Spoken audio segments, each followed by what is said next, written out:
Hey there, and welcome back. So today we're talking to Sam Daniels and Matt Mesimer, and they are a portion, 2/3 of the leadership and ownership of the Fortify Group with Keller Williams Smart One and other branches. And we'll go into that in just a second. So thanks for being here today. Thanks for having us. Yep. This is kind of our maiden voyage for a group podcast. And so thank you guys for being here to be the first one. So basically what we're going to do is we're going to use this forum to kind of let people know who we are, what we do, why we do it. And then we're going to also help people with a shortcut, right? We want to show people that, with the right leadership, the right attitude, the right plan, you can take a team anywhere you want. And we're going to expound on that in a minute on what you guys done because you've taken it to another level. So basically, we're going to talk about, what's the one thing your team does exceptionally well, because there's a lot of teams out there in the Keller Williams world and real estate in general. And so I want to know what you guys do exceptionally well that creates the majority of your growth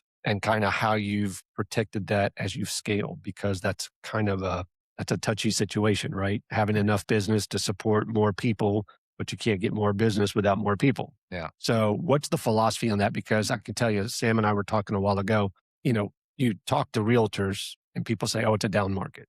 Well, it's not a down market. In real estate, it's either a buyer's market or a seller's market. Now, volume may be down, but it's still going to be heavy to one side. It's never 50-50. So if you're smart and you have a plan, you can attack whatever is the majority of the business right now. So going back to my original question, what's the one thing that your team does really, really well? And what creates a majority of that growth, in your opinion? I think our training is one of the high-end things that we do for people and have mentorships and always have them availability to either get to me, Matt, Angel, Caitlin, or the other team leads in other locations is being relatively available for them and give them the coaching and never let them feel like they're out there by themselves is one of the really important things we do. Okay. The staff we built too, we have an operations manager, we have a client concierge, we have a TC, we have ISAs, we have Caitlin, who is kind of our wingman system where she's helping new agents, walking them through the contract, how to type it. But she's not just doing it, everything virtually. She'll meet with them face to face. She can zoom in with them and do it step by step, which is a huge difference from what I feel other teams are doing.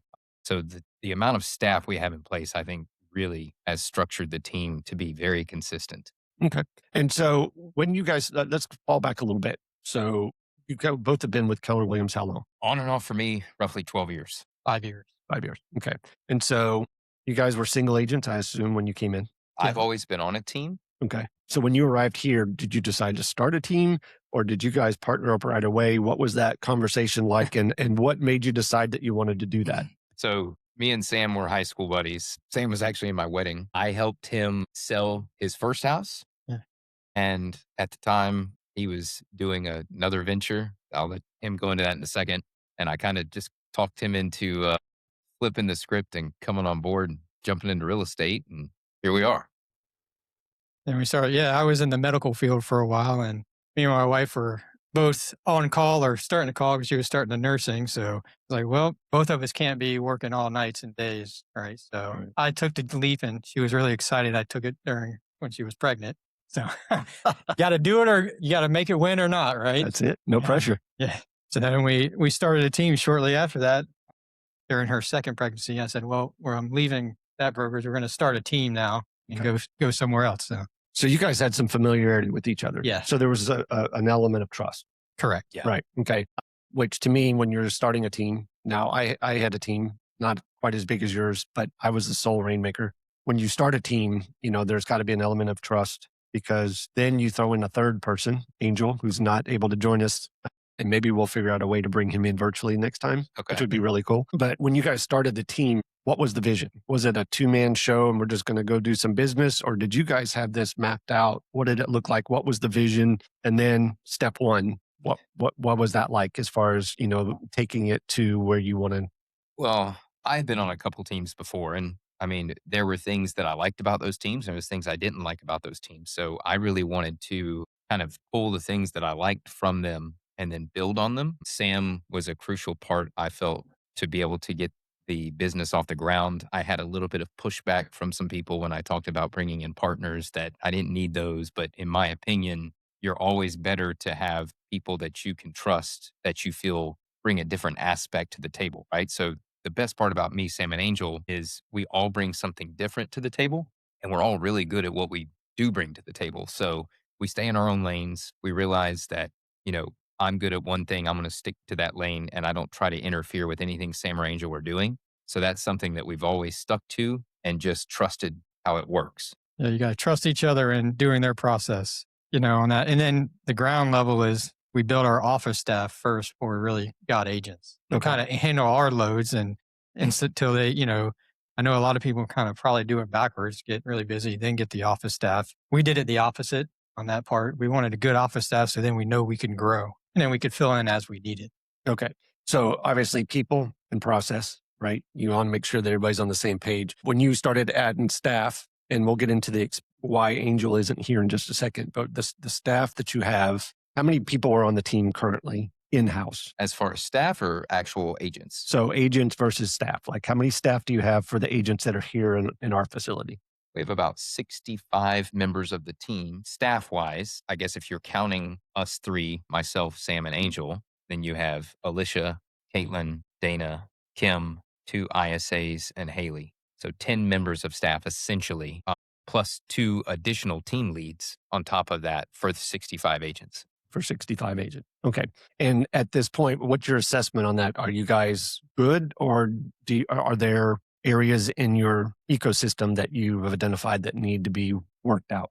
Now we need the agents, right? We always bring the staff on first and then backfill with the agents. So we got plenty of staff now to start backfilling agents again. So what you're telling me is it's not a down market? No. Right? No. When you need help, I mean that there's business to be had, right? So obviously you're going to run into the same kind of heartache that I run into as CEO and team leader of the whole organization, is that finding people that want to work, right? I think this is an HGTV world that we've lived in, this recent group, right? So we get people that come in and don't realize that they're running or going to be a part of a multi-million-dollar company, right? I mean, you can be 40, 50, 60, 70 million dollars a year that you guys are going to run just in-house here, not including the whole organization. So going to people, you've got great support staff. What is the criteria that you guys look for and scout out? And what are you seeing with this last 2 or 3 years, this group of agents? Because you guys provide opportunities. I don't like to call them leads. I like to call them opportunities, because an opportunity can go multiple ways depending on who's receiving that opportunity. So you guys provide opportunities to your agents. What does that look like? And what's the ideal person that you're looking for in your organization? I feel like in general, a lot of agents have been kind of spoiled that have come into the industry since 2020, maybe, because everything was so easy, didn't even really have to work. Now that it is more of I wouldn't say a down market, right? Everyone is always going to need a house for some reason, but the market isn't moving as quickly. So people are realizing they have to put a little bit of effort into it. So I think just them realizing, that this isn't something that you just see on TV, that you make millions of dollars and you drive around Maseratis and wear nice suits, right? You actually have to put some effort into it. But we have set standards in team agreements that we actually go over and review with agents on the front end to set the expectation on the front end so they're not blindsided on the back end, right? We always want to be very transparent with what we expect from an agent and the type of culture that we're looking for to be the right fit. So it's, in my opinion, we're looking for quality over quantity. Yes, we could probably have 100 agents on the team and we have enough staff to cover that, but we don't want 100 agents that are just a rotating door in and out, because from a business standpoint, that actually costs us more money than it's worth doing. Right. So obviously I have a saying, being a productivity coach and a coach in general, there's 2 things that you can't coach into somebody, which is attitude and effort. Everything else can be coached, right? Mm-hmm. You Absolutely. know, and that's the hard part about what I think the missing ingredient is. And that's what the HGTV generation has done, right? Go look at 3 houses, go have coffee and pick one, right? That's Hollywood, unfortunately. So yeah, the effort is hard. A lot of people don't want to give the same effort as, the ones that are successful. You can see the effort that they give. And we look at their standards and they always ask, we have some agents have been on the team. They've closed 24 in a year. And what are they doing? They're giving the effort. They're doing the follow-up. They don't just make the one phone call and say, all right, they're ready to buy, or they're not talking to me anymore because they didn't answer call number one. Yeah. One call, one text, one email. I didn't get in touch with them. And on the flip side, I see agents all the time, or I'll text agents, how you doing today?